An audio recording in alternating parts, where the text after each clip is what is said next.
Assalamualaikum everyone, greeting of peace to all of you brothers and sisters. So today guys, we're going to cook a shrimp fried rice, but the difference is we're going to use a special type of rice, which is Egyptian rice. So actually guys, I already cooked the Egyptian rice and now it's just ready to be prepared for cooking.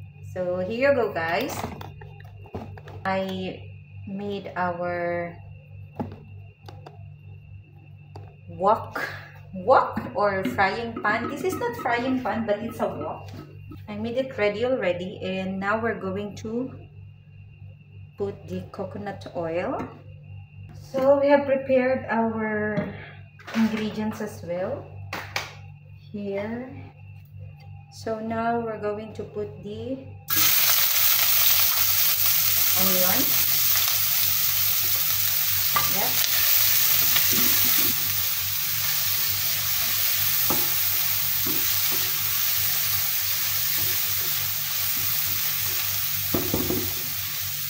As you can see, our onion is very fast to cook because of the heat coming from our coconut oil. So now we're going to put the garlic. Yep.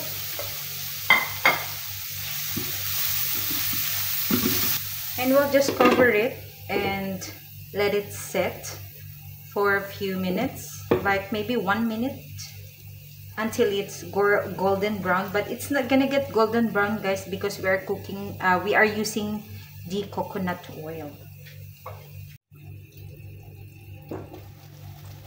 So now we're going to check it, and as you can see, the garlic and onion turned a little bit brownish, which is really good for shrimp to be put now. Yes, this is our fresh shrimp. I cleaned it actually guys, and I marinated it with apple cider vinegar.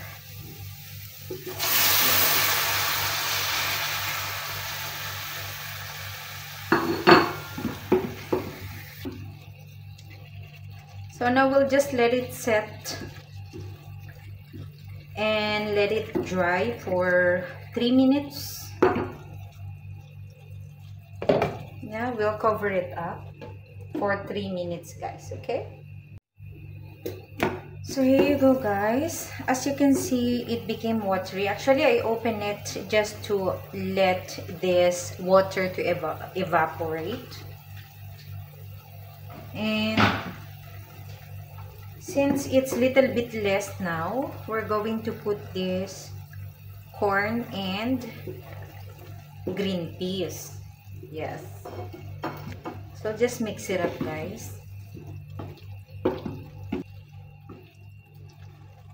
Don't worry because it's gonna get dry later on.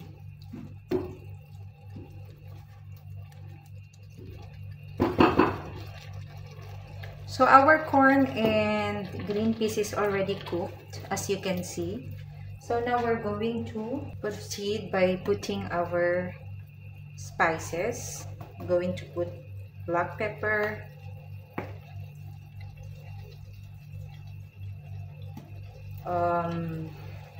garlic. I'm losing my mind guys. Yeah.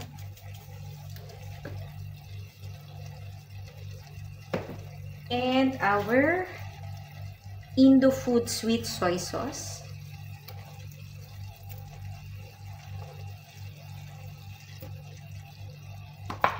Yes.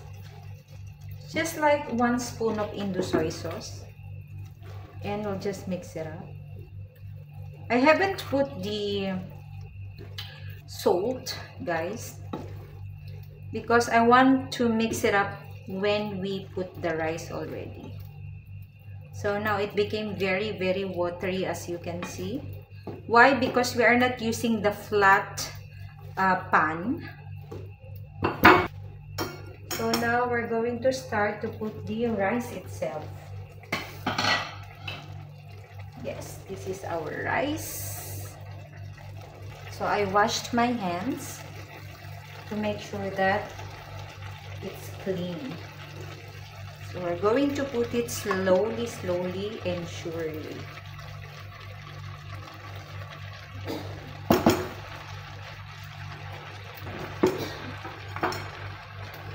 And mix it up little bit.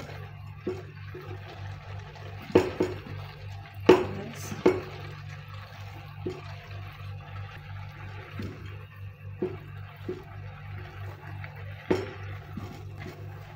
Just want to make sure that it's mixed properly while the heat is low or low, whatever.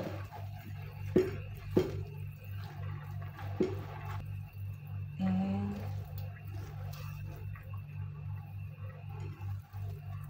yes, this gonna be very messy work if you are not careful. So you must be very careful of mixing, because there is tendency that you might drop some particles of rice. So just careful of mixing it. Yes, like this, like what I'm doing. I'm not so careful, but I'm trying.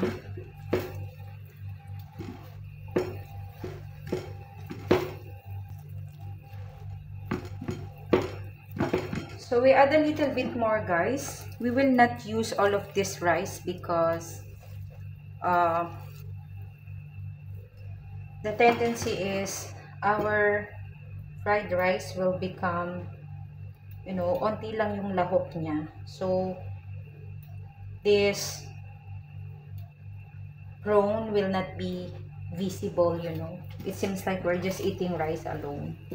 So we want it like the shrimp is visible and some of the vegetables as well, as you can see. Mix it slowly, guys.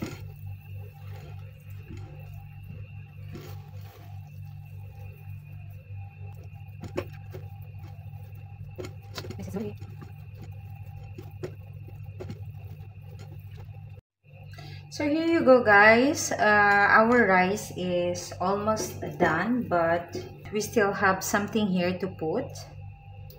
These vegetables. Actually, I really love the fried rice with a lot of vegetables, because I can really feel the, you know, the flavor of the rice itself. Tsaka talagang masustansya. And you know, guys, the vegetables is very nutritious. There's a lot of, you know, a lot of benefits to our body. Yan. So it's about time to put our virgin pink Himalayan. So estimahin ko na lang siya, guys, like that. This virgin Himalayan salt is very nutritious, and there's a lot of benefits to our body compared to the iodized salt, guys. So maganda talaga siya sa katawan. But be careful, guys, because the pink Himalayan virgin salt is very salty, because it came straight from the sea. And actually it has been dried naturally, you know. It did not undergone in so many process. That's what I know, but I'm not really sure about these thoughts, because I haven't read the history of this. Actually, I'm just hearing somewhere. So anyway, there's a lot of documentaries about this Himalayan salt, and for sure you guys, some of you, if you come across to this video, guys, some of you might know about this story of virgin Himalayan salt. Ayan. So just continue mixing it up. Anyways, yeah, we'll be back to you guys. We'll just cover it for 3 minutes until it's ready, okay? Bye!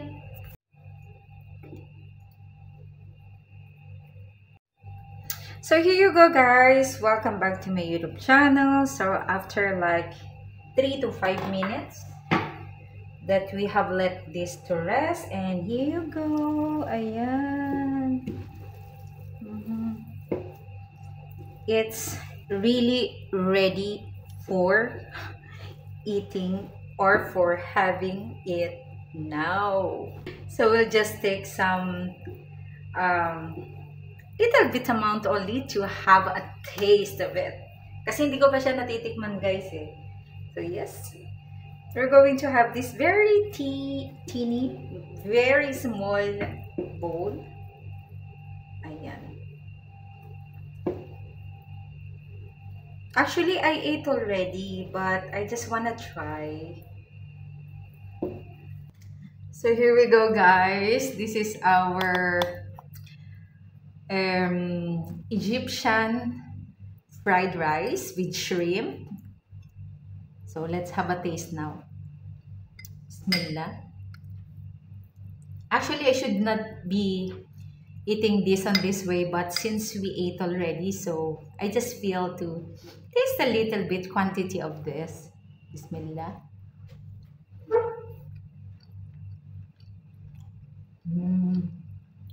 Ang sarap. So nice, guys.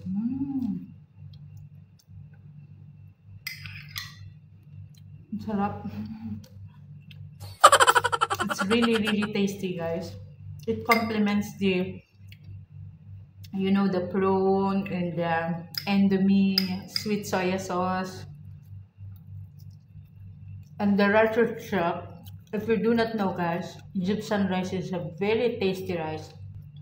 I don't know why.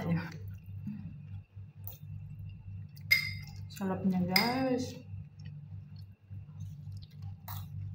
I think like I will eat more.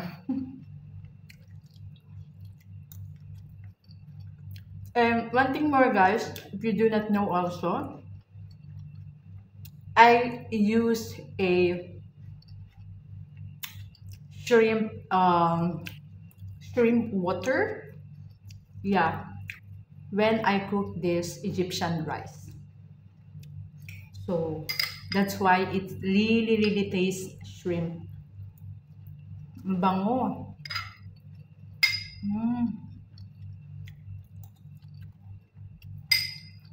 Ako, I feel like I wanna add more, guys. Wag na, tama na.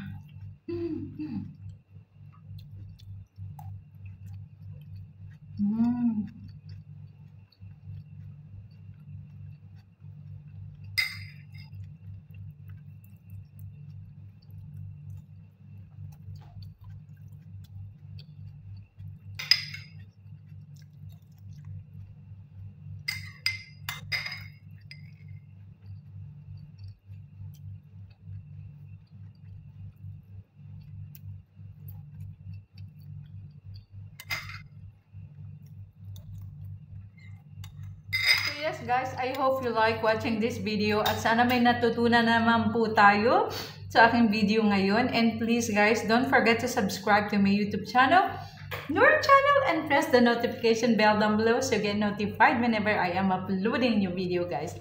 So till next time, Maassalam.